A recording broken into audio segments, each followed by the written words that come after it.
The defenders YouTube channel. So आज का ये वीडियो बहुत ज़्यादा इंपॉर्टेंट होने जा रहा है अगर आप डीएसईयू एग्ज़ाम की प्रिपरेशन कर रहे हैं तो जैसे कि आप सभी को पता ही है कि जो 22 मार्च को एग्ज़ाम हुआ था वो कैंसिल हो चुका है और अब दोबारा से एग्ज़ाम रिकंडक्ट होगा। तो आज के इस वीडियो में हम देखेंगे 22 मार्च के दिन वाले जो 22 मार्च को एग्ज़ाम हुआ था उसमें जो जीके के क्वेश्चंस पूछे गए थे। सो मेमोरी बेस्ड कुछ क्वेश्चंस मैं लेकर आया हूँ जो कि मुझे कई एस्पिरेंट से पूछने पर पता चला था। ठीक है, तो आज के इस वीडियो में हम देखेंगे कि 22 मार्च को जो आपका एग्ज़ाम हुआ था उसमें दिल्ली जीके से रिलेटेड कौन कौन से क्वेश्चंस पूछे गए थे। ठीक है, और उन क्वेश्चन को आज इस वीडियो में देखेंगे। इसके साथ साथ जो पॉसिबल और क्वेश्चंस पूछे जा सकते हैं इससे रिलेटेड वो भी मैं आपको बताऊंगा। ठीक है, तो अगर आपको इस वीडियो का पीडीएफ चाहिए तो वो आप टेलीग्राम से जाकर डाउनलोड कर सकते हैं, जिसका लिंक मैंने डिस्क्रिप्शन बॉक्स में दिया हुआ है। तो आज के वीडियो जो कि होगा डीएसईयू जूनियर सेक्रेटरीट एग्ज़ाम के जो प्रीवियस ईयर क्वेश्चन, यानी कि जो एग्ज़ाम कैंसिल हो गया था उस एग्ज़ाम में जो जो क्वेश्चन पूछे गए थे मेमोरी बेस्ड, उन क्वेश्चंस को आज देखते हैं। तो सबसे पहला क्वेश्चन है, पहला क्वेश्चन पूछा गया था, ये फर्स्ट शिफ्ट में आया था जो 22 मार्च के एग्ज़ाम हुआ था। तो पहली शिफ्ट में ये पूछा गया था, which metro lane was the first driverless metro, यानी कि दिल्ली मेट्रो की जो कौन सी लेन है, कौन से कलर की लेन है जो कि फर्स्ट ड्राइवरलेस मेट्रो है, यानी कि वो कौन सी लेन है दिल्ली मेट्रो की जो कि पहली बार ड्राइवरलेस चलाई गई है, यानी कि उसके अंदर कोई ड्राइवर नहीं था चलाने वाला। सो बेसिकली वो ड्राइवरलेस मेट्रो थी। तो आपको बताना है कि वो कौन से कलर की मेट्रो थी, जैसे अलग अलग लेन्स होती है ना, तो उसी के अकॉर्डिंग। तो ऑप्शंस दिए थे आपको, पिंक, मैजेंटा, येलो, ग्रीन। तो इसका जो करेक्ट आंसर था वो था आपका मैजेंटा लाइन, यानी कि मैजेंटा लाइन दिल्ली मेट्रो में वो है जो कि सबसे पहले ड्राइवरलेस मेट्रो चलाई गई थी। अब आपको बताना है ये सबसे पहली बार ड्राइवरलेस मेट्रो दिल्ली में कब चली थी, वो डेट बेसिकली आपको बतानी है। ठीक है, तो आपको कमेंट सेक्शन में इसका आंसर करना है। हम देख लेते हैं क्वेश्चन नंबर 2 को। क्वेश्चन नंबर 2 में हमसे पूछा गया था, स्पीकर ऑफ दिल्ली असेंबली। तो देखिए, इस तरह के क्वेश्चंस मैं ऑलरेडी अपनी वीडियोस में करा चुका हूं, जो मैंने दिल्ली जीके की वीडियोस बना रखी हैं उसमें टॉपिक वाइज मैंने सारे चीज़ें कवर करा रखी हैं आपकी, चाहे पॉलिटिकल स्ट्रक्चर हो दिल्ली का, इकोनॉमी हो, बजट हो, हिस्ट्री हो, ज्योग्राफी हो, इस तरह से सारी चीज़ें मैंने कवर करा रखी हैं। इसके अलावा मिसलेनियस क्वेश्चन और स्टैटिक जीके भी कवर करा रखे, तो उन सभी में आपको इस तरह के क्वेश्चंस देखने को मिल जाएंगे। अगर आपने नहीं देखी हैं तो आप देख सकते हैं, वीडियो प्लेलिस्ट बनी हुई है। तो देखिए, current speaker of Delhi assembly पूछा था, तो इसका जो सही जवाब है वो है आपका रामनिवास गोयल, यानी कि जो दिल्ली की असेंबली है उसमें जो स्पीकर हैं उनका क्या नाम है, रामनिवास गोयल। तो इसके साथ देखिए वो क्या पूछ सकते हैं, वो ये भी पूछ सकते हैं कि ये रामनिवास गोयल कौन सी कॉन्स्टिट्यूंसी से आते हैं दिल्ली में। इसके अलावा वो दिल्ली असेंबली में लीडर ऑफ अपोजिशन का नाम भी पूछ सकते हैं। ठीक है, तो इस तरह से जो भी असेंबली का पूरा स्ट्रक्चर है वो आप अच्छे से पढ़ के जाइएगा। देन क्वेश्चन नंबर 3 में हमसे पूछा गया है, current deputy speaker of Delhi, यानी कि जो दिल्ली लेजिस्लेटिव असेंबली है उसमें आपको पता होगा एक स्पीकर होता है, एक डिप्टी स्पीकर होता है। यदि स्पीकर एबसेंट होता है तो डिप्टी स्पीकर इतने उस सदन की बेसिकली कार्यवाही करता है। तो डिप्टी स्पीकर अगर पूछा जाएगा तो उसका आंसर क्या होगा, राखी बिरला। ठीक है, तो राखी बिरला जी क्या हैं, करंट डेप्टी स्पीकर हैं दिल्ली लेजिस्लेटिव असेंबली की। तो लेजिस्लेटिव असेंबली आपको अच्छे से पढ़ लेनी है दिल्ली की। जो फेमस लोग हैं, जो दिल्ली के फेमस मिनिस्टर्स हैं, उन सभी की कॉन्स्टिट्यूंसी आपको पता होनी चाहिए। इसके साथ साथ दिल्ली में जितनी भी लेजिस्लेटिव असेंबली की सीट्स हैं, कौन बेसिकली किस जगह से चुनकर आया है, वो सारी चीज़ें आपको पता होनी चाहिए। ठीक है, तो हम चलते हैं क्वेश्चन नंबर 4 की ओर। इसमें बोला गया है, what is the percentage of urban population in India according to census 2011। तो देखिए, सेंसस से क्वेश्चन आया था, ये सेकंड शिफ्ट में पूछा गया था 22 मार्च को। तो सेंसस से कई क्वेश्चंस देखने को मिले थे, तो इम्पोर्टेंट होगा कि आप सेंसस से रिलेटेड क्वेश्चन अच्छे से पढ़कर जाएं। मैंने जो वीडियोस बनाई हैं उसमें आपको सेंसस के कई क्वेश्चंस मैंने दे रखे हैं। सेपरेटली अलग से सेंसस की वीडियो नहीं बनाई है, लेकिन इसके अलावा मैंने सेंसस से रिलेटेड इंपॉर्टेंट फैक्ट्स वाले क्वेश्चंस अपनी वीडियोस में इंक्लूड कर रखे हैं। अगर आपको सेपरेट वीडियो चाहिए सेंसस की तो आप ज़रूर कमेंट सेक्शन में बता सकते हैं, मैं उस पर एक सेपरेट वीडियो ला दूंगा जो कि दिल्ली से रिलेटेड इंपॉर्टेंट क्वेश्चंस उसके अंदर होंगे। तो इसमें पूछा गया था percentage of urban population in India according to census 2011। तो इसका जो करेक्ट आंसर था वो था 31.16%।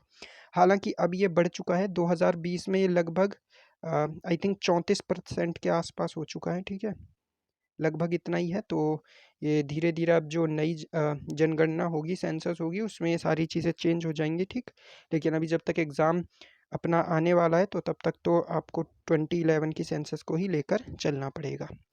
ठीक है, तो इसका करेक्ट जवाब क्या है? 31.16%। क्वेश्चन नंबर 5, एक क्वेश्चन आपका ये लोधी गार्डन से रिलेटेड आया था। एग्जैक्ट क्वेश्चन नहीं पता था, लेकिन कुछ लोधी गार्डन से रिलेटेड ही क्वेश्चन था। तो इसमें बोला गया है जैसे Lodhi garden contains which ruler tomb, यानी कि लोधी गार्डन में किन रूलर्स की टॉम्ब आपको देखने को मिलेगी। तो देखिए, लोधी गार्डन के अंदर मोहम्मद शाह और सिकंदर लोधी दोनों की टॉम्ब देखने को मिल जाएंगी, यानी कि ऑप्शन नंबर क्या है इसका? D, both A and B. और इसके अलावा जो क्वेश्चंस पूछे जा सकते हैं इसमें कि लोधी गार्डन किसने बनवाया था, तो सिकंदर लोधी आपका आंसर आ जाएगा। इसके अलावा कौन से सन में बनवाया था, ये आप मुझे कमेंट सेक्शन में बताना। ठीक है, लोधी गार्डन को कौन से सन में बनवाया गया था, ये आपको कमेंट सेक्शन में बताना है। इसके अलावा जितने भी हिस्टोरिकल मॉन्यूमेंट्स हैं ना दिल्ली के अंदर, वो कब बनवाए गए थे, किसने बनवाया था, ये आपको अच्छे से पता होना चाहिए। ठीक है, मैंने वीडियोस में अपनी बता रखे हैं, इस तरह के क्वेश्चंस भी इंक्लूड कर रखे हैं, लेकिन फिर भी आपको ये सारी चीज़ें अच्छे से याद होनी चाहिए। ठीक है, जितने भी मॉन्यूमेंट्स हैं इंपॉर्टेंट, उन सबको किसने बनवाया और कब बनवाया था। ठीक है, तो हम चलते हैं क्वेश्चन नंबर 6 की ओर। इसमें पूछा गया है चीफ सेक्रेटरी ऑफ दिल्ली। तो देखिए, जब ये क्वेश्चन, जब एग्जाम हुआ था बेसिकली 22 मार्च को, तो उस वक्त चीफ सेक्रेटरी अलग थे और अभी हाल ही में चीफ सेक्रेटरी बदल चुके हैं। ये मैंने करंट अफेयर वाली वीडियो में आपको बताया भी था क्वेश्चन। ठीक है, तो अगर अब ये क्वेश्चन आता है तो इसका करेक्ट आंसर होगा नरेश कुमार। ठीक है, जो दिल्ली के करंट चीफ सेक्रेटरी हैं, अभी हाल ही में अपॉइंट किए गए हैं। तो इंपॉर्टेंट क्वेश्चन है, नरेश कुमार है इसका आंसर। लेकिन जब ये पहले पूछा गया था तो उसका आंसर था विजय देव। ठीक है, क्योंकि विजय देव को अब रिप्लेस कर दिया है नरेश कुमार ने, दिल्ली के चीफ सेक्रेटरी अब वो बन गए हैं। ठीक है, तो जो भी करंट अफेयर से रिलेटेड इंपॉर्टेंट फैक्ट्स हैं जो दिल्ली से रिलेटेड, वो भी मैंने वीडियोस में कवर की हैं, तो वो भी आप देख सकते हैं। नाउ क्वेश्चन नंबर 7 में हमसे पूछा गया है which district of Delhi has the highest literacy rate. तो देखिए, अगेन ये सेंसस से रिलेटेड आ गया है क्वेश्चन। तो सेंसस से कई क्वेश्चन पूछे गए थे, इस बार भी पूछे जा सकते हैं, तो सेंसस आपको अच्छे से तैयार कर लेनी है। तो हाईएस्ट लिटरेसी रेट जो है वो दिल्ली का जो ईस्ट डिस्ट्रिक्ट है उसमें सबसे ज़्यादा है, अराउंड 89.34% के आसपास यहाँ की जो पॉपुलेशन है वो लिटरेट है। तो सबसे ज़्यादा जो हाईएस्ट लिटरेसी रेट है वो ईस्ट दिल्ली में आपको देखने को मिलेगा। ठीक है, इसके अलावा क्या क्वेश्चन पूछा जा सकता है? वो पूछ सकते हैं कि दिल्ली का कौन सा डिस्ट्रिक्ट है जिसमें सबसे ज़्यादा पॉपुलेशन है, या दिल्ली का कौन सा डिस्ट्रिक्ट है जिसमें सबसे ज़्यादा पॉपुलेशन डेंसिटी है। तो इस तरह के क्वेश्चन भी आपसे पूछे जा सकते हैं। ठीक है, तो हम चलते हैं अपने नेक्स्ट क्वेश्चन की ओर। क्वेश्चन नंबर 8 में पूछा गया according to census 2011 Delhi is rank in population. तो देखिए, अगेन सेंसस से क्वेश्चन आ गया। तो सेंसस से काफ़ी ज़्यादा क्वेश्चन पूछे गए थे, तो आप ज़रूर मुझे बताइएगा कि मैं सेंसस पर एक सेपरेट वीडियो लेकर आऊँ या नहीं। अगर आपको चाहिए तो प्लीज़ ज़रूर कमेंट सेक्शन में बता दीजिएगा। तो जो दिल्ली की रैंक है पॉपुलेशन में 2011 की जनगणना के अनुसार, वो थी 18th पोजीशन। ठीक है, तो दिल्ली कौन से पोजीशन पर था? 18th पोजीशन पर था according to population in census 2011। तो सेंसस से क्वेश्चन था, सो इम्पोर्टेंट क्वेश्चन है। देन क्वेश्चन नंबर 9 है अपना, हु प्रिपेयर्स दिल्लीज बजट। तो ये इकोनॉमी और बजट वाले सेक्शन से क्वेश्चन पूछ लिया गया है। ठीक है, तो बजट पे मैंने ऑलरेडी वीडियो बना दी है, आप देख सकते हैं। तो देखिए, जो दिल्ली का बजट होता है ना, वो ऑफ कोर्स फाइनेंस डिपार्टमेंट के अंदर तो आता है, लेकिन उसको प्रिपेयर कौन करता है? तो प्रिपेयर करने का काम होता है प्लानिंग डिपार्टमेंट का। अब प्लानिंग डिपार्टमेंट जो है वो फाइनेंस डिपार्टमेंट के अंदर ही आता है, जो कि दिल्ली के बजट को प्रिपेयर करता है। और इस बार दिल्ली के बजट की थीम क्या थी? रोजगार बजट, है ना, रोजगार बजट, ये इम्पोर्टेंट है। तो इस पर मैंने वीडियो बना रखी है ऑलरेडी, ठीक है। रोज़गार बजट दिल्ली की इस बार की थीम थी, जो उनका बजट प्रेजेंट किया गया था, मनीष सिसोदिया जी ने उसको प्रेजेंट किया था दिल्ली की असेंबली में। देन क्वेश्चन नंबर 10th, एक क्वेश्चन आया था मैंगो फेस्टिवल से रिलेटेड, ठीक है। तो उसमें पूछा गया था मैंगो फेस्टिवल कहाँ पर सेलिब्रेट किया जाता है। तो ये आपको पता होना चाहिए कि मैंगो फेस्टिवल न्यू दिल्ली में सेलिब्रेट किया जाता है। ये क्वेश्चन भी मैं ऑलरेडी वीडियो में करा चुका हूँ, ठीक है। न्यू दिल्ली में सेलिब्रेट किया जाता है। इसके अलावा ट्रेड फेयर है जो कि दिल्ली में सेलिब्रेट किया जाता है, ठीक है। ट्रेड फेयर हो गया, बुक फेयर हो गया। तो दिल्ली में जो तरह तरह के फेयर्स होते हैं उसके बारे में भी आपको पता होना चाहिए, वहाँ से क्वेश्चन आ जाते हैं, ठीक है। ये कल्चरल से रिलेटेड होते हैं बेसिकली इस तरह के क्वेश्चंस। तो मैंगो फेस्टिवल न्यू दिल्ली में ट्रेड फेयर भी मनाया जाता है, बुक फेयर भी मनाया जाता है। ट्रेड फेयर जैसे हर एक बार एक नया एडिशन आता है, नवंबर में ये मनाया जाता है, तो आपको वो एडिशन याद रखना है कि लास्ट एडिशन कौन सा हुआ था और उसकी थीम क्या थी। सो इस तरह के क्वेश्चन वो चांसेस हैं कि आपके डीएसयू एग्जाम में वो पूछ लें। देन एक क्वेश्चन था दिल्ली के ओल्ड नेम से रिलेटेड, ये क्वेश्चन भी मैं वीडियो में करा चुका हूँ ऑलरेडी।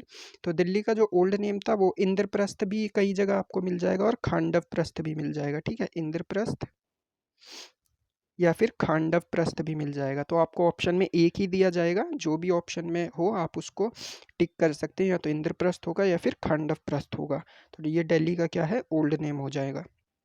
तो यही कुछ क्वेश्चंस थे जो कि मेमोरी बेस्ड क्वेश्चन थे, जो कि मुझे पूछने से पता चला बच्चों से जो पेपर देकर आए थे, ठीक है। तो आई होप आपको ये वीडियो काफ़ी हेल्पफुल लगा होगा और आपको इस वीडियो से काफ़ी हेल्प मिलेगी, जो कि आपका जो आने वाला डीएसयू का एग्ज़ाम है उसमें इसी से रिलेटेड, स्टैटिक जीके से रिलेटेड इसी तरह के क्वेश्चन इस बार भी पूछे जाएंगे आपके जो जीके वाला पोर्शन है। बाकी मैथ, इंग्लिश और रीजनिंग तो बहुत ही ज़्यादा आसान आती है, तो उसमें आपको ज़्यादा टेंशन लेने की ज़रूरत नहीं है। नॉर्मल आप पढ़ेंगे तो भी आप बड़ी आसानी से उनको कर लेंगे। मेन जो दिक्कत होती है सबको वो जीके वाले पार्ट में ही होती है, तो जीके को आप हमारी वीडियोस के थ्रू स्ट्रॉन्ग कर सकते हो, ठीक है। सो अगेन अगर आपको इस वीडियो का पीडीएफ चाहिए तो वो टेलीग्राम से जाकर डाउनलोड कर सकते हैं। And thank you so much for watching this video.